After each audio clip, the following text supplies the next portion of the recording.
오늘 우리에게 주신 하나님 말씀은 여호수아 8장 30절에서 35절 말씀입니다. 구약 331페이지입니다.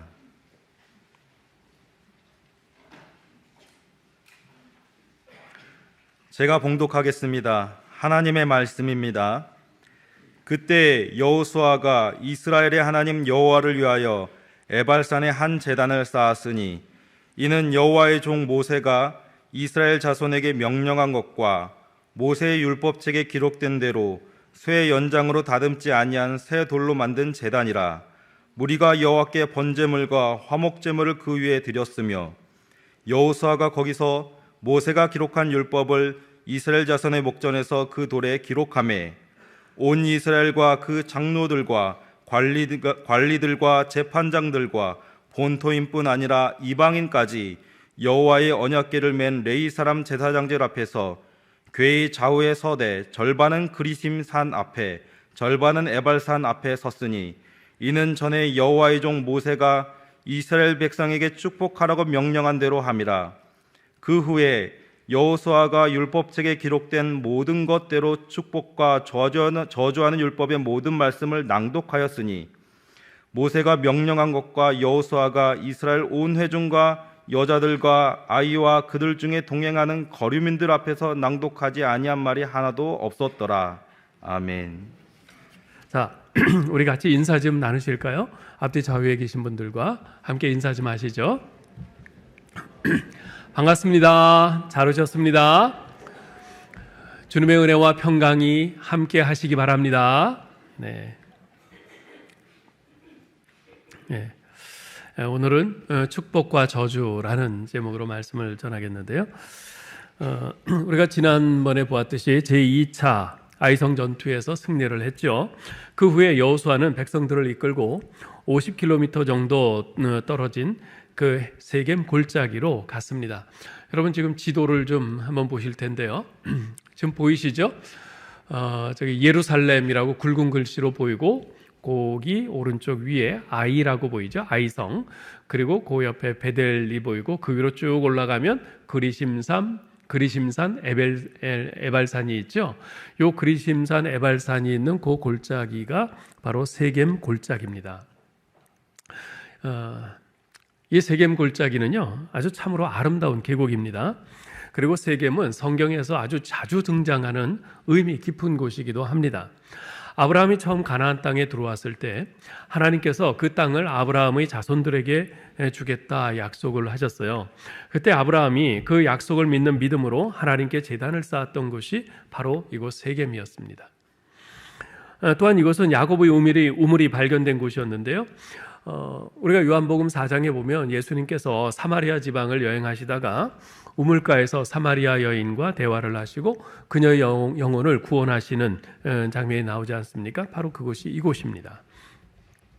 세겜은 비단 아름다운 계곡일 뿐만 아니라 아주 극적이며 영혼을 뒤흔드는 그런 성경의 여러 사건들이 줄지어 일어난 곳이었습니다. 그 중에서도 오늘 본문에 기록된 사건은 이스라엘과 우리 그리스도인들로 하여금 세겜을 잊지 못하게 만드는 아주 중요한 사건입니다. 이 세겜 계곡은요, 그 양편에 약 3km의 그 공간을 두고 에발산과 그리심산이라고 불리는 두 개의 산들이 서 있었습니다.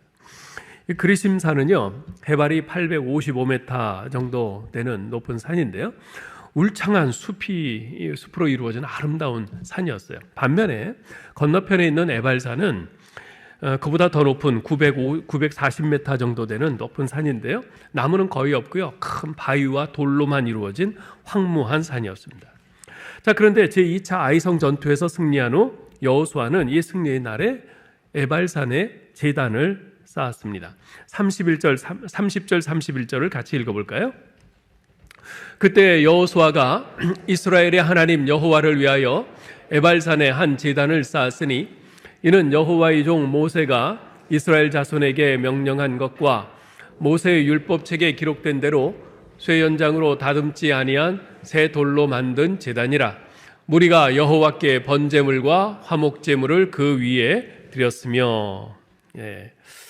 여호수아가 에발산에 쌓은 제단을 쌓았는데 그 쌓은 제단은 어떤 성격의 제단이었을까요? 그것은 감사의 제단이었습니다. 그것을 어떻게 알 수 있죠? 자, 여호수아가 그 제단 위에 무슨 제물을 드렸습니까? 번제물과 화목제물을 드렸어요. 번제는요, 사실 모든 제사에 거의 빠짐없이 드리는 가장 기본적인 그런 제사입니다. 따라서 여기서 우리가 주목해야 될 것은 번제와 함께 드려진 화목제물인데요. 이 화목제는 우리가 레위기 7장에 보면 그 성격이 본래 감사의 제사인 것을 알 수 있습니다. 화목제는 감사제예요. 따라서 여호수아가 에발산에 쌓은 제단은 감사의 제단이었던 것을 우리가 알 수 있는 거죠. 자, 이처럼 제2차 아이성 전투에서 승리한 후에 여호수아는 그 승리의 날에 축제를 벌이기보다 먼저 승리를 주신 하나님께 에발산에 감사의 제단을 쌓은 것입니다. 이것은 우리에게 아주 굉장히 영적인 중요한 시사점을 줍니다. 여러분은 어떤 기쁨의 날, 무언가를 성취한 날, 승리의 날에 무엇을 하십니까? 뭔가 개인적으로나 가정적으로 좋은 일, 축하할 일이 있을 때 가족끼리 또는 사람들을 불러서 잔치하고 파티는 하는데 정작 여러분을 그렇게 인도하고 은혜를 베풀어 주신 하나님께는 얼마나 감사하고 있습니까? 제가 미국 피츠버그에서 목회할 때요, 교회에서 찬양팀 리더로 섬기면서 또한 대학부 간사를 맡아서 열심히 대학생들을 돌보던 형제가 있었어요. 근데 그 형제는 그 당시 카네기 멜론 대학에서 박사 과정을 하면서 그렇게 열심히 섬겼던 거죠. 그러다가 그 형제가 박사학위를 받고 캐나다 토론토 대학의 박사 후 과정으로 가게 되었는데요. 나중에 재정 장로님을 통해서 그 형제가 떠날 때 5,000불을 감사원금을 하고 떠났다는 사실을 듣게 됐습니다. 당시 그 형제는 월세 500불짜리 허름한 아파트에 살고 있었는데 그 10배에 달하는 거액의 그 감사원금을 하고 떠난 거죠. 그 형제가 낸 그 감사원금 봉투에는 이렇게 쓰여 있었습니다. 지난 5년간 이 교회를 통해 풍성한 은혜를 누리게 하시고 저희 학업과 가정을 선하게 인도해 주신 하나님께 감사드립니다. 캐나다로 간 그 형제는 그곳에서 박사 후 과정을 하면서 또한 그곳 교회에서도 열심히 신앙생활을 하고 잘 섬겼어요. 그러다가 한국의 큰 철강 회사의 부장대우로 스카웃이 되었는데, 그래서 이제 한국으로 돌아갈 날을 기다리고 있는데 안타깝게도 귀국을 몇 달 앞두고 2층에서 떨어져서 거의 몸이 반신불수가 됐어요. 몸을 가누지 못할 정도로 큰 부상을 입었습니다. 그렇게 되면은 어떻습니까? 한국에서 스카웃했던 그 회사도 그 스카우트 제의를 철회하지 않겠어요? 그렇게 되는 것이 일반적이죠. 그런데 놀랍게도 그 한국의 그 철강회사에서 그 몸이 다 회복될 때까지 기다려주겠다는 거예요. 언제 회복될지 기약이 없는데도 그냥 오라는 거예요. 한국에서 살 아파트까지 제공을 하고 자기네가 이미 이제 스카우트 하기로 이제 컨트롤을 했기 때문에 월급도 그냥 준다는 거예요. 회사 못 나오는데도. 그렇게 그 형제가 회복되기까지 무려 1년이 넘었어요. 그런데 그 기간 동안 그 회사에서는 아파트 주고 월급 주면서 계속 기다려줬어요. 그것은 한국 아니라 세계 어느 나라에서도 도저히 있을 수 없는 일이죠. 그 형제가 그렇게 투병을 하고 있을 때 제가 한국에 왔다가 그 형제 집을 방문해서 만났습니다. 보니까 여전히 병색이 완연하고 재활하면서 투병하느라 아주 초췌해 있어요. 너무나 안타깝더라고요. 그런데 그 형제가 그래요. 목사님, 그래도 하나님의 은혜가 얼마나 감사한지요. 미국에서 유학생활할 때도 그랬지만 지금도 저희 삶의 모든 것이 다 하나님의 은혜임을 절감하고 있습니다. 몸은 이렇게 힘들고 고통스럽지만 하루하루 사는 것이 하나님의 은혜라는 생각에 매일 온 가족이 함께 감사의 제단을 쌓고 있습니다. 아직 언제 회복돼서 회사를 나갈 수 있을지 모르는 상황이에요. 그런데 하나님의 은혜로 지금도 이렇게 하루하루 살고 있다. 그 생각을 하면서 매일 온 가족이 함께 감사의 제단을 쌓고 있다는 것이죠.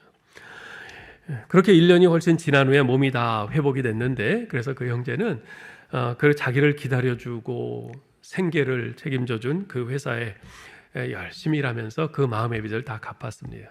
그리고 나중에는 대학에서 또 초빙이 되어서 대학 교수로 자리를 옮겨서 또 지금까지 열심히 잘 섬기고 있어요. 여러분 어떠십니까? 시편 기자는 시편 100편 4절에서 이렇게 외칩니다. 감사함으로 그의 문에 들어가며 찬송함으로 그의 궁정에 들어가서 그에게 감사하며 그의 이름을 송축할지어다. 예. 여러분 개인의 삶에도 여러분 가정에도 하나님의 은혜를 기억하며 하루하루 쌓아가는 감사의 제단이 있기를 축복합니다. 자, 그런데 여호수아가 이 에발산에 쌓은 단은 어떤 특징을 가진 단이었습니까? 31절을 다시 한번 읽어볼까요? 이는 여호와의 종 모세가 이스라엘 자손에게 명령한 것과 모세의 율법책에 기록된 대로 철 연장으로 다듬지 아니한 새 돌로 만든 제단이라. 철 연장, 쇠 연장으로 다듬지 않은 새 돌로 만든 제단이라. 여호수아는 모세의 명령을 따라 에발산에 쇠 연장으로 다듬지 않은 새 돌로 만든 단을 쌓았어요. 과거 신명기 27장 4절로 6절에서 모세는 이렇게 명령한 바 있습니다. 읽어보죠. 너희가 요단을 건너거든 내가 오늘 너희에게 명령하는 이 돌들을 에발산에 세우고 그 위에 석회를 바를 것이며 또 거기서 내 하나님 여호와를 위하여 제단 곧 돌단을 쌓되 그것에 쇠 연장을 대지 말지니라. 너는 다듬지 않은 돌로 내 하나님 여호와의 제단을 쌓고 그 위에 내 하나님 여호와께 번제를 드릴 것이며. 예. 이 쇠 연장으로 다듬지 않은 새 돌로 만든 단, 이게 어떤 단이겠어요? 여러분 보세요. 그 옛날에는 그 제단을 돌로 만들려면은요 커다란 돌을 가져다가 그 쇠 연장으로 그 위를 잘 다듬습니다. 평평하게 다듬어요. 그래야지 그 위에다가 제물을 올려놓든지 뭐 그럴 것 아니겠어요? 그게 이제 쇠 연장으로 다듬은 그 제단인데, 자, 그런데 쇠 연장으로 다듬지 않은 새 돌로 만든 단이란 인간의 손이 전혀 가지 않은 자연 상태 그대로의 그 돌을 말합니다. 자연 상태 그대로의 돌로 만들어진 제단을 의미하는 것이.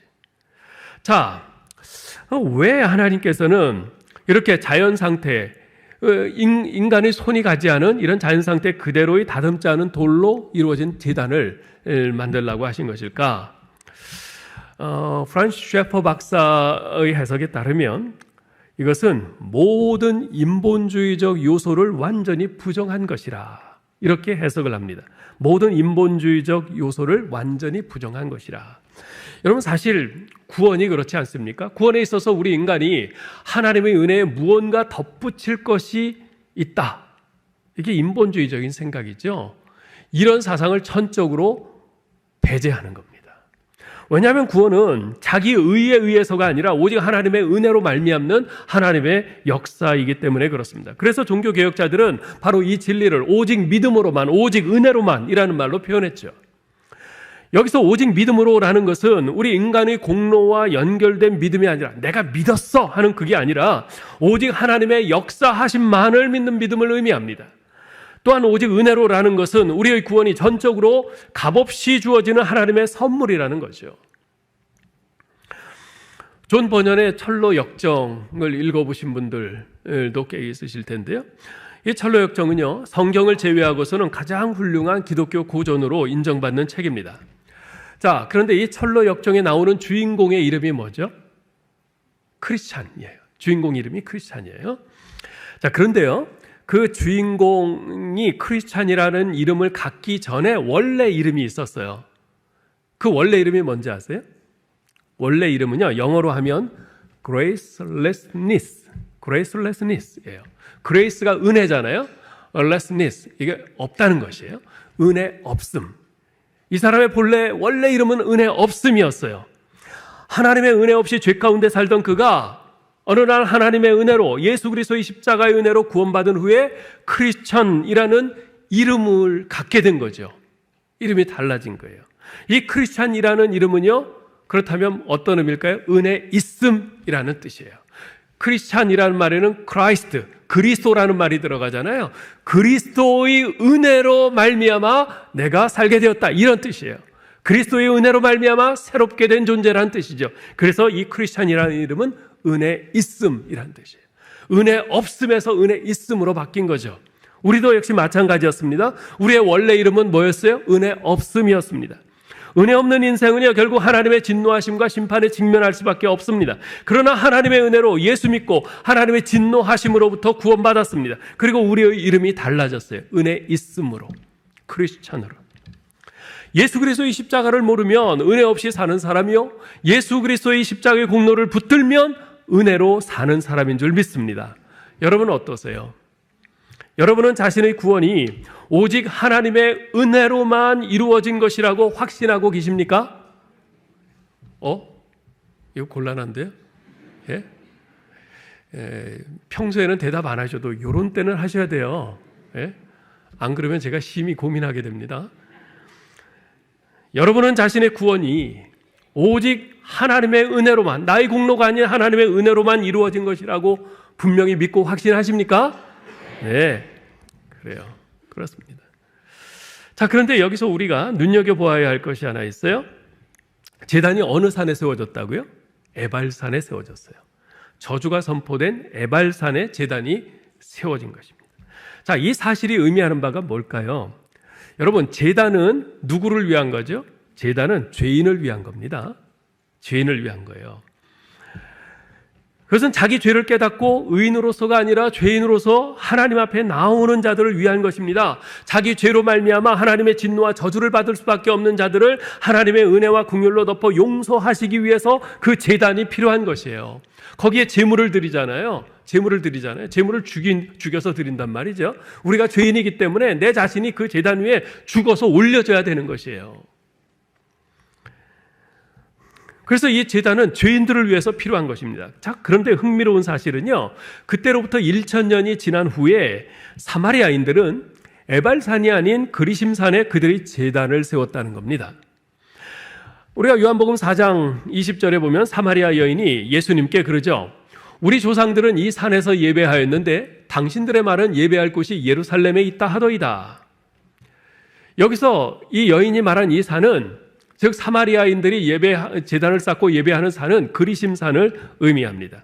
즉 사마리아인들은 대속의 제사와 하나님의 은혜로 정결케 되어야 할 필요가 있음을 고백하는 죄인으로 하나님 앞에 나온 것이 아니라 자기 의를 붙잡는 의인으로 나왔던 겁니다. 네? 자신들이 죄인으로서 나온다면 정말 그 저주가 선포되는 그 에발산에 제단을 쌓았어야 돼요. 그래서 우리가 이렇게 죄인입니다. 우리가 이렇게 저주를 받을 수밖에 없는 죄인입니다. 용서해 주세요 하면서 에발산에 제단을 쌓고 예배를 드려야 되는데 그들은 그리심산에 제단을 쌓았어요. 축복의 장소에. 자신들은 축복을 받아 마땅한 자라는 거죠. 자기 공로를 주장하는 자들입니다. 그 당시 사마리아인들이나 오늘 우리가 살고 있는 이 시대의 주된 특징은요, 바로 자기의입니다. self-righteousness. 여러분, 모든 종교가 구원을 목표로 하고 있다는 점에서는 동일합니다. 그러나 다른 종교들과 우리 기독교의 근본적인 차이점이 있어요. 그것은 다른 모든 종교들은 자기 의를 통해, 자기 공로를 통해서 구원에 도달하려고 하는 반면에 우리 기독교는요, 우리들 자신이 스스로 의에 이를 수 없는 존재임을 인정하고 우리가 그런 죄인이고 철저히 타락한 존재임을 고백하면서 그래서 오직 하나님의 은혜가 아니면 안 됩니다 하면서 하나님의 은혜를 의지함으로써 구원에 도달하는 것이라는 겁니다.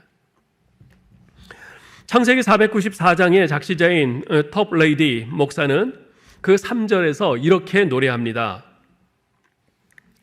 빈손 들고 앞에 가 십자가를 붙드네 의가 없는 자라도 도와주심 바라고 생명샘에 나가니 마음을 씻어주소서. 음을 너무 높게 아까 2부 때도 그랬는데 음이 잘 안 잡히네요. 자, 여러분, 이 작시자인 톱블레이드 목사는요, 철저한 칼빈주의자입니다. 하나님의 은혜로만, 내 공로는 아무것도 없고 오직 하나님의 은혜로만 구원받는다고 하는 이 사실을 철저히 믿었던 분이에요. 그러기에 빈손 들고 자기에게 있는 것이 없으니까 빈손 들고 앞에 가 오직 예수 그리스도의 십자가를 붙드는 겁니다. 여러분, 주님 앞에 나올 때마다 어떤 자세로 나오십니까? 누가복음 18장에 나오는 그 바리새인, 성전 맨 앞에까지 나가서 고개를 하늘을 향해서 들고 손을 높이 쳐들고, 하나님, 나는 일주일에 2번씩 금식하고 정말 11조도 꼬박꼬박하고 나는 정말 저 세리와도 같지 않은 의로운 자입니다, 그러는 모습입니까? 아니면 성전 맨 끝자리에서 고개를 푹 숙이고 자기 가슴을 치면서 하나님, 이 죄인을 불쌍히 여기소서 하는 이 세리의 모습으로 나오십니까? 우리가 이 찬송가 3절을 우리가 다시 한번 우리 같이 좀 불러봤으면 좋겠어요. 예. 이 찬송을 부르면서 정말 우리 하나님 앞에 내가 어떤 자세로 나가야 할지를 좀 잘 생각했으면 좋겠습니다.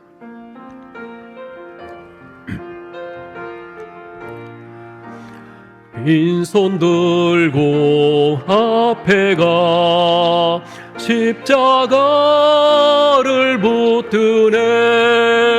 의가 없는 자라도 도와주심 바라고 생명샘에 나가니 마음을 씻어주소서. 다시 한번요.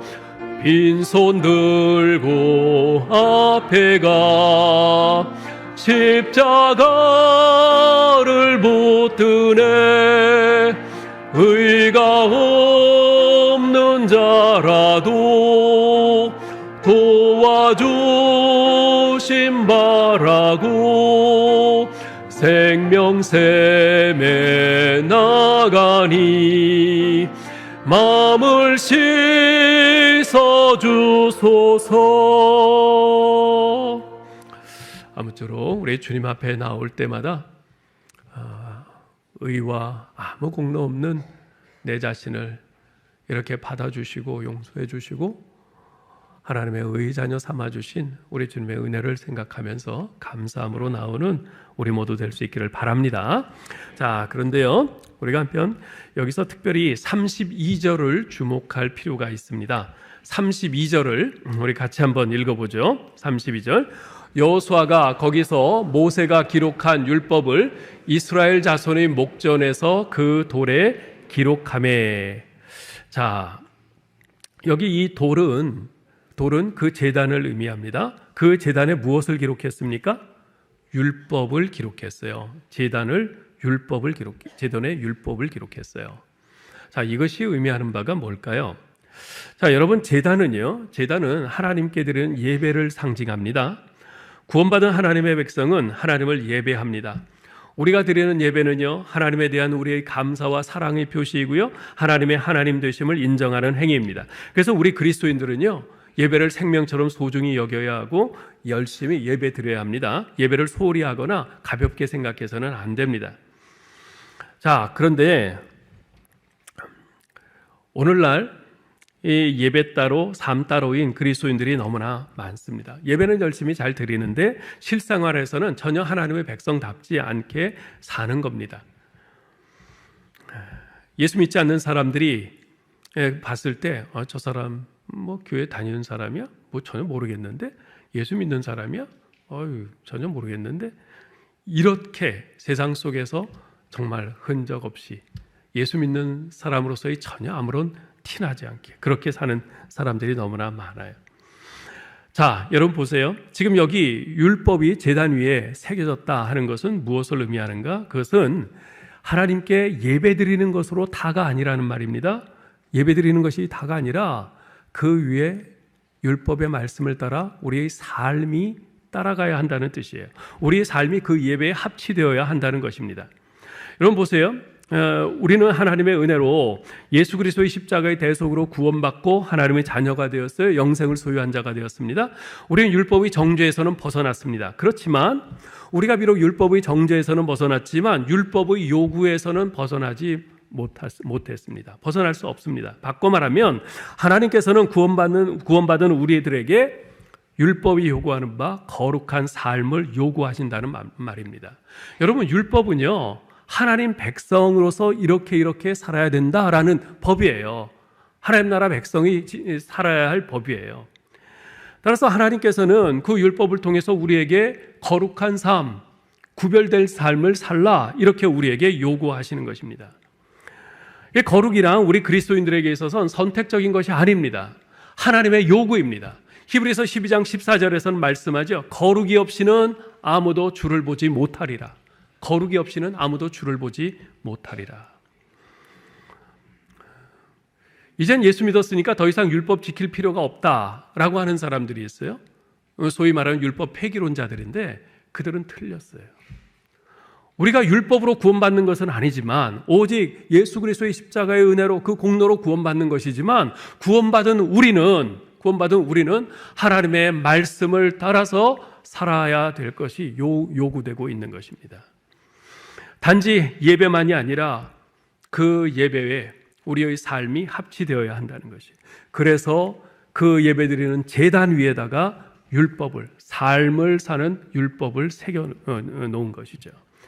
우리 주님께서는 요한복음 14장 15절에서 이렇게 말씀하세요.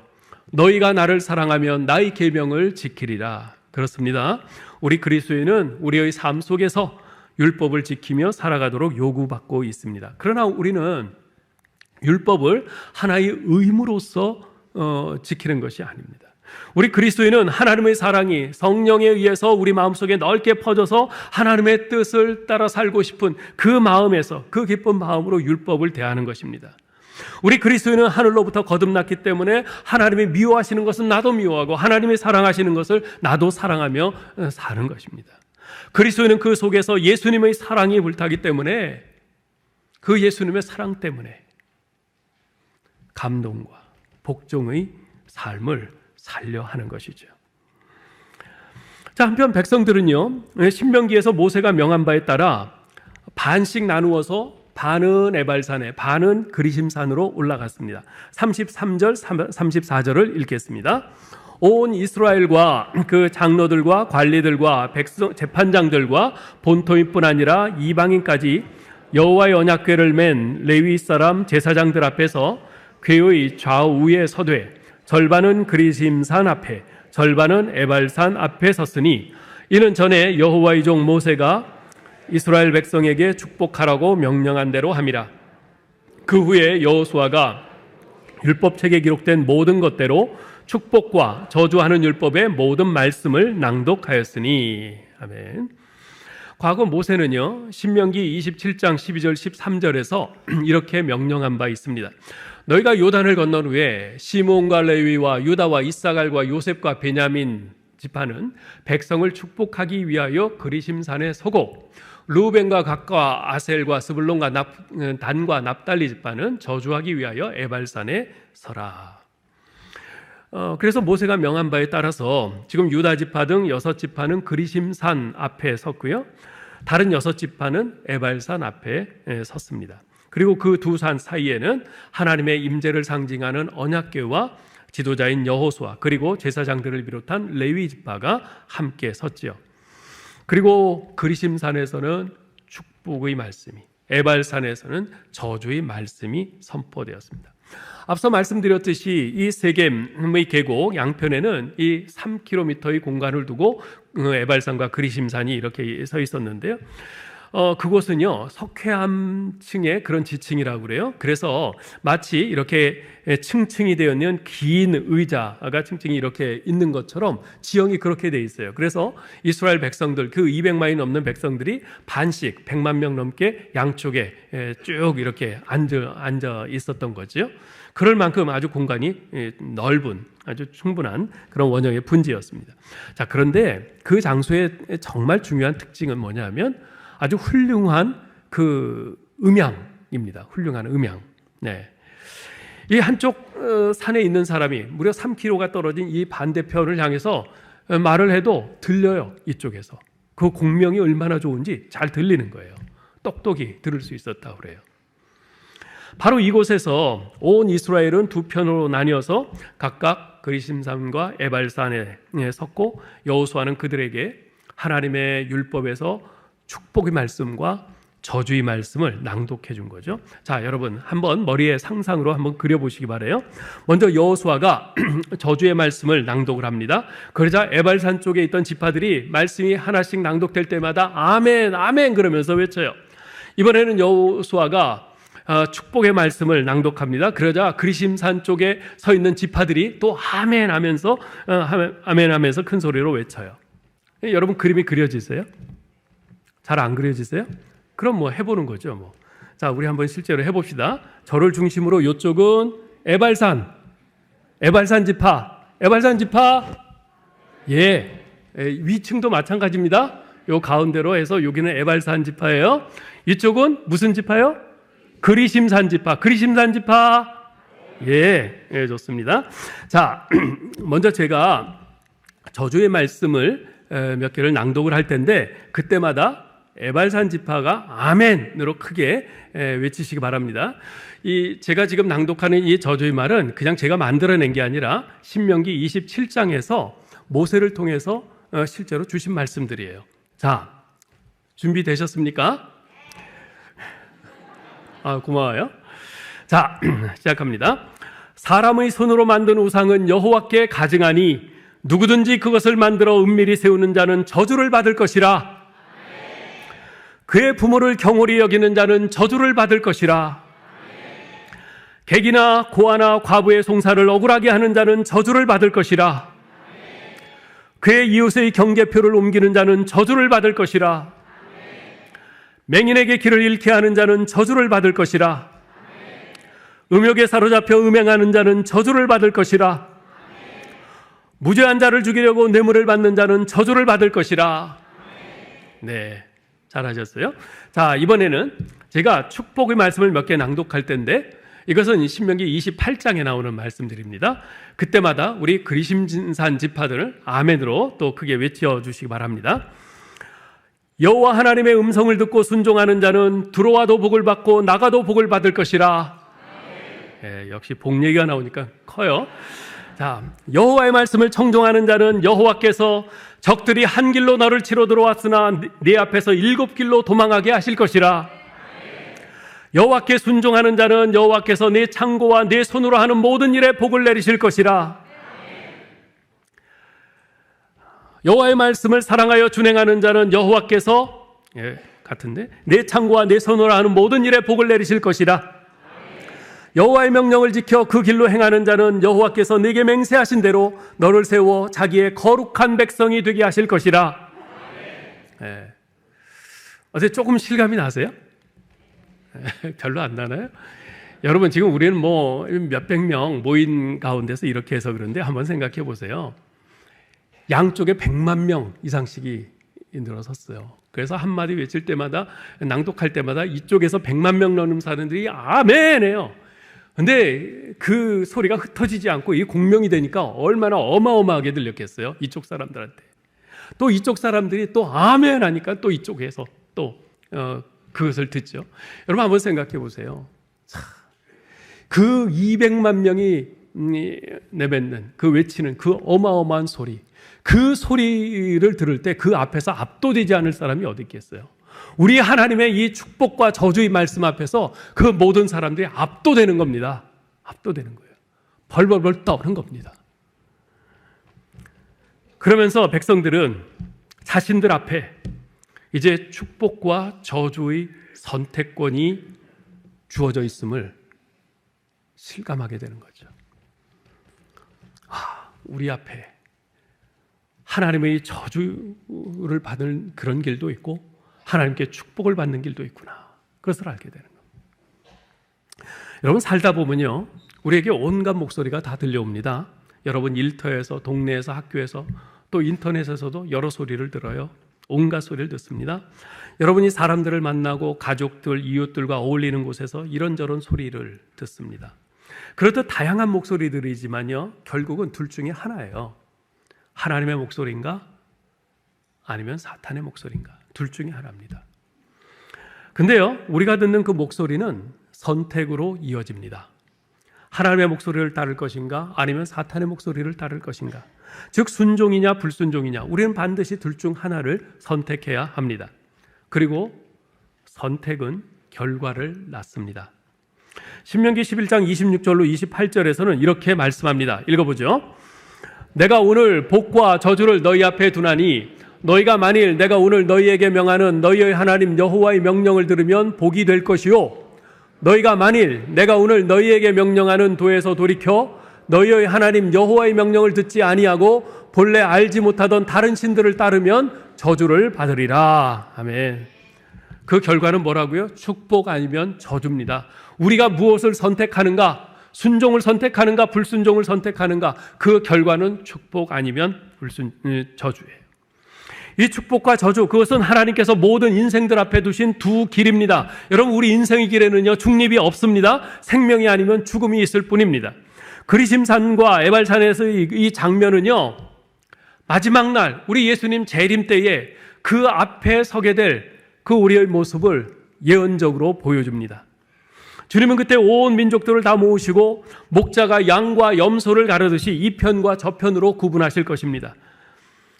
우리가 이 땅에서 살면서 어떤 선택을 했느냐에 따라서 갈라질 겁니다. 우리의 선택은 생명 아니면 죽음이에요. 우리가 예수 그리스도의 십자가의 은혜로 구속받은 자로서 우리가 축복과 저주 중 가질 것은 하나밖에 없습니다. 신명기 30장 19절 읽어보겠습니다. 내가 오늘날 천지를 불러서 너희에게 증거를 삼노라. 내가 사망과 생명과 복과 저주를 내 앞에 두었은즉 너와 내 자손이 살기 위하여 생명을 택하라. 여러분, 예수 그리스도의 십자가의 은혜로 구속받은 우리가 택할 것은 하나밖에 없어요. 생명을 택하는 것밖에 없습니다. 생명을 택한다는 건 뭐라고요? 순종을 택하는 겁니다. 하나님의 말씀에 순종을 택하는 겁니다. 자, 그런데 그러면 과연 어떻게 해야 우리에게 생명과 하나님의 복을 가져다주는 순종을 선택할 수 있을까 하는 겁니다. 사실 여러분이나 저나 예수 믿는 사람으로서 모두 하나님의 말씀에 순종하며 살고 싶어 합니다. 그런데 마음과는 달리 우리가 자주 넘어지잖아요. 자주 불순종하잖아요. 여기에 우리의 고민이 있는 거죠. 어떻게 해야 내가 순종을 선택할 수 있는가? 사랑하는 성도 여러분, 우리가 순종을 선택할 수 있기 위해서 가장 중요한 것은요, 내가 누구인가를 잊지 않는 것입니다. 내가 누구인가를 잊지 않는 거예요. 여러분과 저는 하나님의 백성입니다. 우리는 우주 역사상 가장 비싼 값으로, 바로 예수 그리스도의 피값으로 사심받은 존재입니다. 뿐만 아니라 우리 안에는 성령, 즉 살아계신 하나님의 영이 거하세요. 주님께서는 여러분과 저를 어둠에서 빛으로 나오게 하셨습니다. 죽음에서 생명으로 이끄셨어요. 마귀의 자식으로, 마귀의 종로로 타며 살던 우리를 하나님의 자녀로, 하나님의 임재 가운데 살도록 우리를 부르셨습니다. 그래서 이제 여러분과 저는 누구 것이라고요? 하나님의 것입니다. 하나님의 것이에요. 이렇듯 매 순간 내가 누구인가 하는 나의 정체성을 늘 기억하면서 내 안에 계신 성령님의 도우심을 구해야 합니다. 성령님, 제가 어리석은 선택하지 않게 해주옵소서. 제가 하나님 말씀에 순종을 선택해 갈 수 있도록 주여 제게 믿음의 용기를 더해 주옵소서. 성령님의 도우심을 구해야 합니다. 그래야 순종을 선택할 수 있습니다. 우리가 다니엘서 1장에 보면요, 바벨론의 포로로 끌려간 다니엘은 하나님의 백성이라는 그의 정체성을 무너뜨리려는 아주 혹독한 시험에 직면합니다. 바벨론 사람들은요, 이 다니엘의 이름을 벨드사살이라고 이렇게 고쳤어요. 이 다니엘이라는 이름에는 엘이 들어가잖아요. 엘은 하나님이란 뜻이에요. 하나님이라는 이름이 들어가 있는 이 다니엘, 그 이름을 벨드사살, 이 벨이라고 하는 것은 바벨론의 신 이름이에요. 바벨론 신이 들어가 있는 그 이름으로 바꾸었어요. 강제로. 바벨론에 동화되도록 만들려는 거죠. 이 다니엘이라는 이름의 뜻은 하나님은 나의 심판자이시다라는 거예요. 반면에 벨드사살은 너희 보유자는 벨이시다라는 뜻이에요. 다니엘은 나의 심판자, 나의 주권자, 내 생명의 주관자는 오직 여호와 하나님이시다. 하나님이 나의 주인이셔. 바로 이 신앙을 붙잡고 평생을 살아왔는데, 바벨론은 그에게 너 그렇지 않아. 너의 보호자, 너의 주인은 우리 신이신 벨이야. 그분께 굴복해. 지금 너가 여기 이렇게 바벨론의 포로로 끌려와 있는 것만 봐도 알잖아. 너희 신 여호와 하나님이 너를 어떻게 보호해줬어? 아니잖아. 우리의 신 벨이 최고야. 벨에게 굴복해. 이렇게 압박하고 있는 겁니다. 그런 상황에서 다니엘은요, 바벨론의 위협에 굴복하지 않고 끝까지 자신의 이름을 지켰습니다. 여러분, 다니엘서를 읽어보면요, 바벨론 왕들이 다니엘을 부를 때 벨드사사라, 벨드사사라 이렇게 불러요. 그런데 다니엘은 끝까지 대답을 할 때, 예, 저 다니엘이 여기 있습니다. 끝까지 자기 자신을 다니엘이라고 그렇게 칭해요. 자기 정체성, 하나님의 백성이라는 자기 정체성을 결코 빼앗기지 않겠다는 거죠. 주변 사람들은, 마귀는, 어두운 역사는 다니엘의 삶을 바꾸기 위해서 끊임없이 압력을 가했지만 다니엘은 여전히 다니엘이었어요. 아무리 정권이 바뀌고 심지어 제국이 바뀌어도 다니엘은 한결같은 하나님의 사람이었어요.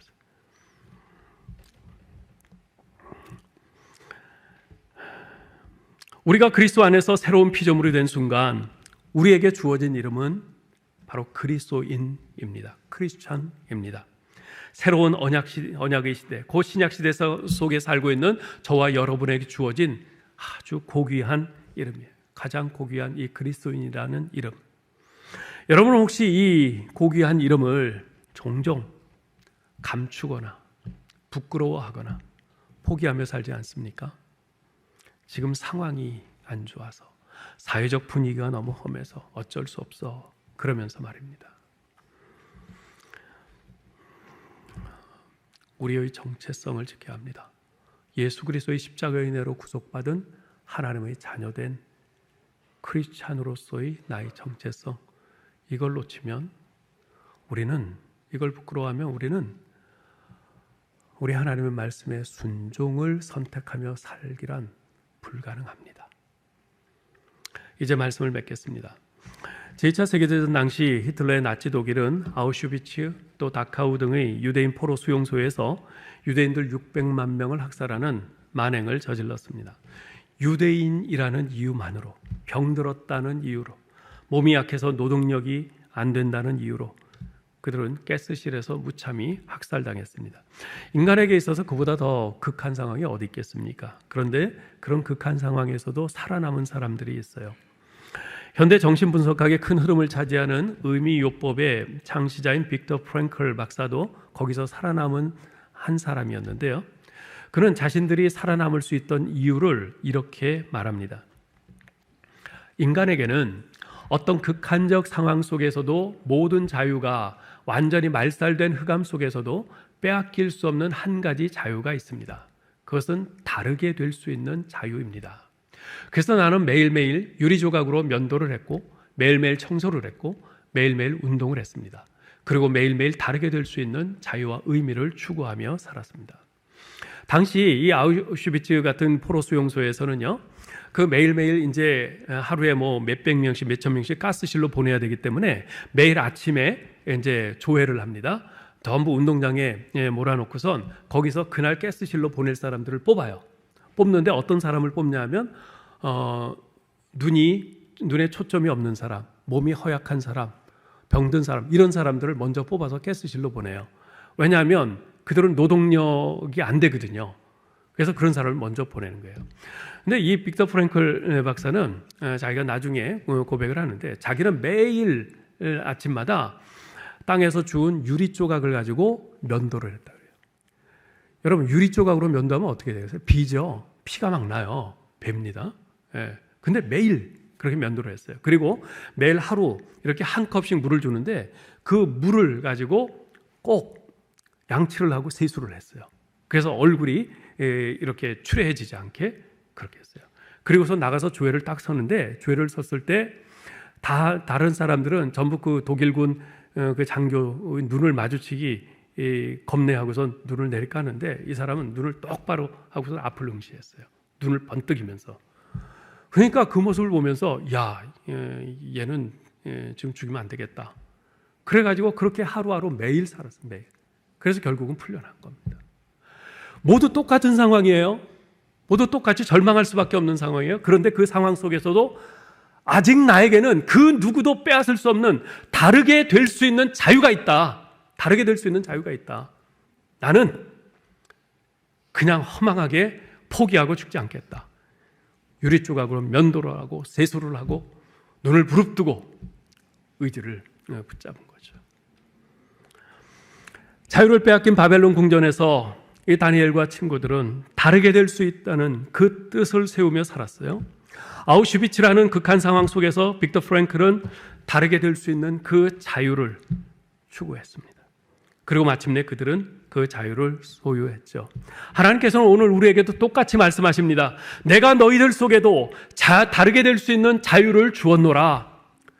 여러분, 이 세상이 지금 우리 그리스도인들을 향해서 아주 혐오하고 손가락질하고, 그래서 우리가 이 세상 속에서 내가 그리스도인인 것을 밝히는 것이 부끄럽습니까? 그런 사회입니까? 물론 그럴 거예요.